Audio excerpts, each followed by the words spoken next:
সকলকেই আমার চ্যানেলে স্বাগত জানাই। একটি নতুন খবর নিয়ে তোমাদের সামনে এসেছি। যদিও এর প্রাসঙ্গিকতা অনেক রয়েছে।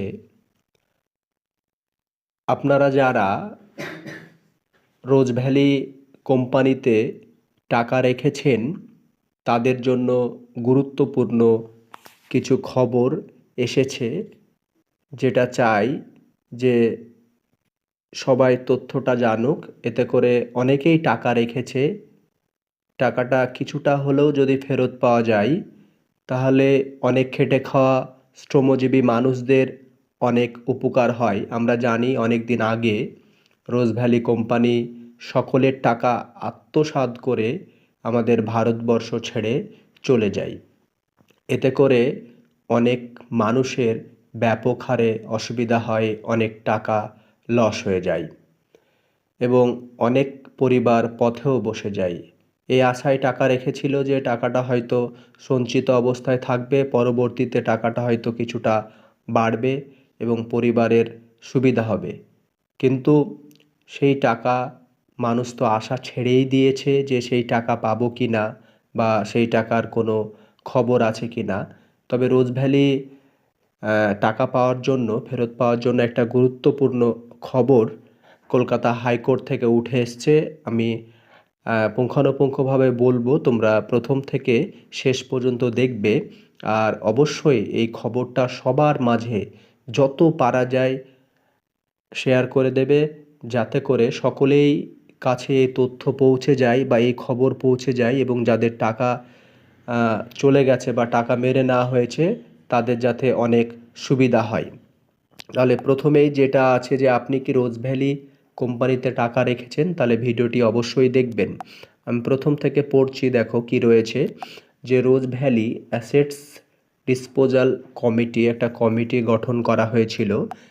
সেখানে লেখা আছে, দেখো, রোজ ভ্যালি গ্রুপ অফ কোম্পানির আমানতকারীদের উদ্দেশ্যে একটি বিজ্ঞপ্তি। তার সব নাম্বার দেওয়া আছে, এগুলো দেওয়া আছে। হ্যাঁ, এগুলো একটু দেখে নিতে হবে। তারপরে যে বিষয়গুলো এখানে বলা হয়েছে সেই বিষয়টা আমরা পড়ব। এখানে বলা হয়েছে যে মহামান্য কলকাতা উচ্চ আদালতের 11ই মে 2015 এর নির্দেশ সম্মানীয় বিচারপতি শ্রী দিলীপ কুমার সেটের নেতৃত্বে অ্যাসেট ডিসপোজাল কমিটি প্রস্তুত হয়। রোজ ভ্যালির আমানতকারীদের অর্থ ফেরতের দাবির আবেদন আমন্ত্রণের এবং অন্যান্য প্রাসঙ্গিক প্রয়োজনীয় তথ্য পরিবেশনের জন্য মহামান্য কলকাতা উচ্চ আদালত 21 সেপ্টেম্বর 2023 একটি ওয়েবসাইট প্রস্তুত করার সুনির্দিষ্ট নির্দেশ দেন। তাহলে দেখতেই পাচ্ছ এখানে কি লেখা আছে, সেটা পড়লাম। তারপরে যে বিষয়টা আছে আমরা দেখব। পরের বিষয়টা রয়েছে যে মাননীয় অ্যাসেট ডিসপোজাল কমিটি 18 মার্চ 2024 নিম্নোক্ত নির্দেশ দিয়েছেন। একটা নির্দেশ দিয়েছেন যে অ্যাসেট ডিসপোজাল কমিটি ওয়েবসাইট, একটা ওয়েবসাইট দেওয়া আছে www.rosevalleyacd.com উপস্থাপিত হয়। উক্ত ওয়েবসাইটে আমানতকারীদের অর্থ ফেরতের আবেদন দাখিল করার অনুরোধ করা হচ্ছে। আবেদন দাখিল করার পদ্ধতি উক্ত ওয়েবসাইটে দেওয়া রয়েছে। সকলকেই সেই পদ্ধতি অনুসরণ করার অনুরোধ করা হচ্ছে।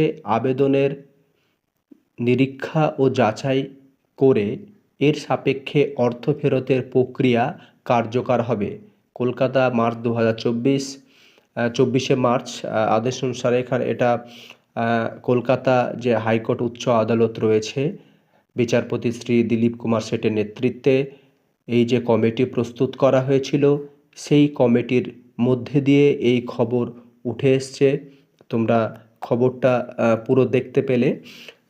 একটা ওয়েবসাইটও দেওয়া হয়েছে এবং সেই ওয়েবসাইটে গিয়ে সমস্ত যে নথি রয়েছে সেগুলো দিয়ে আবেদন করার জন্য অনুরোধ করা হচ্ছে এবং প্রয়োজনীয় নথি যাচাই পরীক্ষা নিরীক্ষা করা হবে। তারপরে টাকা ফেরতের যে প্রক্রিয়া সেটা কার্যকর করা হবে। তাহলে আমাদের পশ্চিমবঙ্গ জুড়ে হাজার হাজার মানুষের টাকা কিন্তু রোজ ভ্যালিতে চলে গেছে। এতে করে সকলেই যদি একটা সুযোগ পায়, কিছু টাকাও যদি ফেরত পায়, তাহলে অনেকের অনেক সুবিধা হয়। তাই এই যে খবর, এই খবরটা সকলের মাঝে ছড়িয়ে দেওয়ার অনুরোধ রইল, যাতে করে রোজভ্যালি কাণ্ডে যা টাকা নষ্ট হয়েছে মানুষের, সেই মানুষ, গরিব খেটে খাওয়া মানুষগুলো যাতে এই টাকাগুলো ফেরত পায় এবং তাদের অনেক উপকার হয়। আমি চাইছি এই ভিডিওটা প্রত্যেকেই যারা দেখবে সকলেই ভিডিওটা অবশ্যই শেয়ার করবে, কারণ মানুষের উপকার করাই মানুষের ধর্ম। এই ধরনের ভিডিও সচরাচর আমি বানাই না, প্রাইমারি সম্পর্কিত ভিডিও থাকে আমার চ্যানেলে। তবে এটা মনে হলো যে মানুষের মধ্যে ছড়িয়ে দেওয়া একান্তই দরকার। এতে করে মানুষ অনেক তথ্য জানতে পারবে। কেননা অনেক মানুষ টাকা রেখেছে, তারা পড়াশোনা জানে না, দেখা যাচ্ছে শিক্ষিত নয়। তাদের মধ্যে এই খবরটা ছড়িয়ে দিলে তারাও জানতে পারবে, তারাকে একটু বুঝিয়ে অবশ্যই বলতে হবে যে এই রকম ব্যাপার হয়েছে, কোর্ট থেকে নির্দেশ এসেছে, তাহলে খুবই উপকার হয়। এই কাজটা সকলে দায়িত্ব নিয়ে একটু করে দিলে ভালো হয়। এইটুকুই যে খবর দেওয়ার ছিল রোজভ্যালি নিয়ে, সম্পূর্ণ একটা আলাদা খবর। এটা সকলের মাঝে ছড়িয়ে দেওয়ার অনুরোধ করছি। সকলেই ভালো থাকবেন, সুস্থ থাকবেন। আজকে এই পর্যন্তই।